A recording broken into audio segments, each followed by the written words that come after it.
नमस्कार, आप देख रहे हैं टुडे 24 और मैं हूं अभिषेक मिश्रा। चिराग पासवान को लेकर जेडीयू और बीजेपी में एक बार फिर तनातनी बढ़ गई है। दरअसल पहले जेडीयू की तरफ से एक बयान आया और आप जानते हैं 2020 के विधानसभा चुनाव में जेडीयू अगर 43 सीटों पर सिमटी तो जेडीयू इसका ठीक रहा।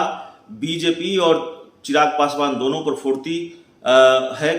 कई बार इस तरह के बयान सामने आए हैं। तो एक टीवी डिबेट में हाल ही में जेडीयू के जो नेता हैं राजीव रंजन प्रसाद, उन्होंने कहा कि बीजेपी ने अगर चिराग पासवान को लेकर कठोर एक्शन लिया होता तो 2020 के विधानसभा चुनाव के बाद जेडीयू सबसे बड़ी पार्टी होती।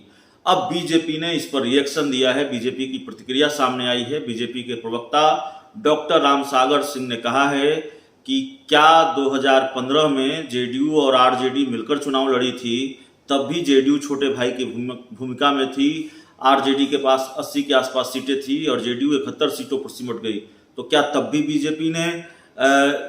बीजेपी इसके लिए जिम्मेवार थी? तब भी चिराग पासवान इसके लिए जिम्मेवार थे।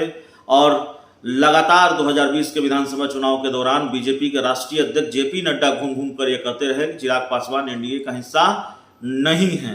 तो ऐसे में जेडीयू के द्वारा ये कहा जाना कि बीजेपी ने चिराग पासवान को लेकर कोई कंफ्यूजन रखा या चिराग पासवान को लेकर कोई कठोर एक्शन नहीं लिया, गलत है। तो चिराग पासवान एनडीए का हिस्सा मौजूदा वक्त में नहीं है। हालांकि राजनाथ सिंह ने उनको फोन किया जब द्रौपदी मुर्मू जो एनडीए की राष्ट्रपति उम्मीदवार हैं उनके समर्थन के लिए, तो ये कहा कि आप एनडीए का हिस्सा हैं।